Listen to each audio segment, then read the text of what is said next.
This is Mark in the Center for Online Learning and Innovation. Tools like Qualtrics and Google Forms make it easy to gather data through a digital form that you created on the web.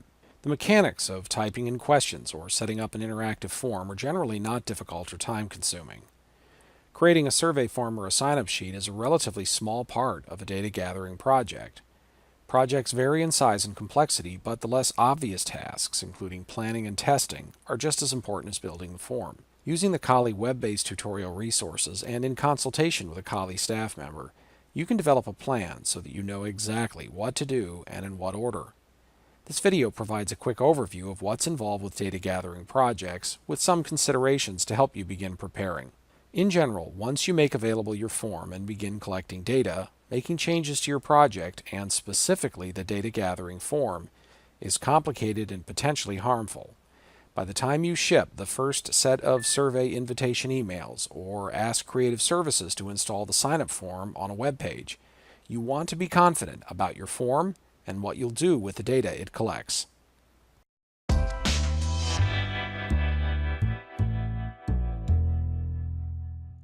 Two basic related questions to start with are, what should the end product of the project be?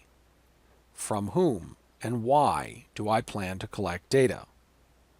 Describe the information you plan to collect and what you plan to do with it. With that, you can begin developing your questions and the structure of your form. Who are you trying to collect data from? These are your respondents. Obviously, who these people are determines your questions, but also how you get your form in front of them. Do you have a list of email addresses, for example, or will you need to post a link to the form somewhere on the web? Overall, what steps can you take to make it easier for people to find and fill out your form? Consider your questions carefully to make sure they are as clear as possible. Are they explicitly asking for the data you need? Could they be misread by your respondents?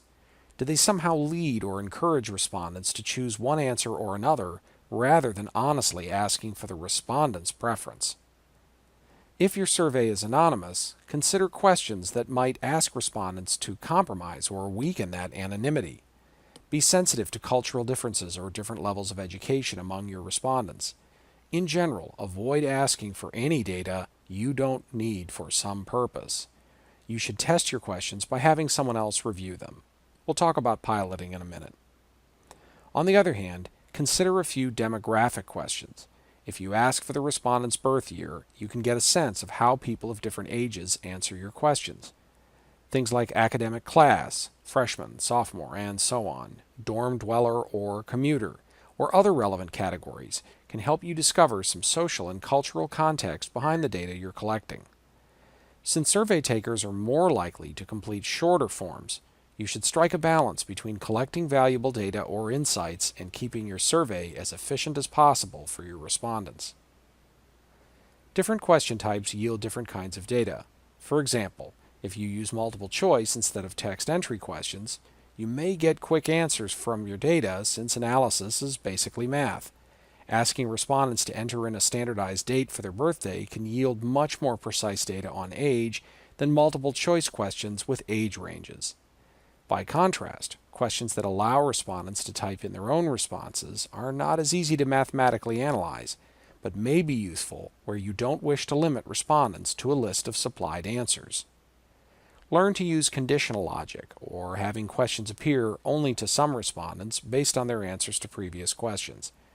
Respondents are more likely to complete a shorter form that only serves them relevant questions. How will your survey reach your respondents? A link in email seems the obvious route, but if your form is designed to collect data from lots of people, you may be better off posting it in a frequently trafficked place on the internet, such as a page on the college website, or perhaps periodically on the department or office Facebook feed. Users might find it irritating to hunt through their email to find the link to a sign-up sheet you sent them weeks ago. Then again, if you have an exclusive list of people you want to reach with a survey, let's call it a panel, then perhaps you want to email them only with the option to send reminders to those who have not yet participated. Whichever method or methods you use to reach respondents, know the procedures for doing this well before any project deadlines. Your respondents may sit at a computer to complete your form, or they may use a mobile device. To some extent, form software adapts forms to various screen sizes, but you should ensure that questions and other functions work properly through testing. Budget time to learn how to use all the tools you'll need for the project, start to finish. This means learning to use Qualtrics or Google Forms, including all the functions you'll need for your form and data. It might also mean basic calculation functions in Google Sheets or Microsoft Excel. These tools are powerful applications commonly used across higher education and business, so if you learn to use features you don't ultimately use, it's still time well spent.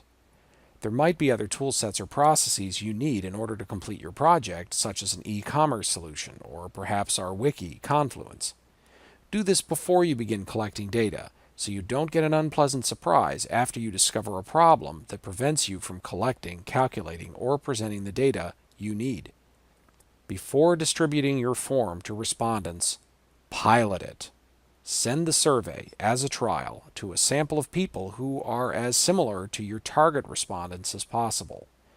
These people can suggest changes to question language and order, or even just proofread for spelling, grammar, and other mechanics.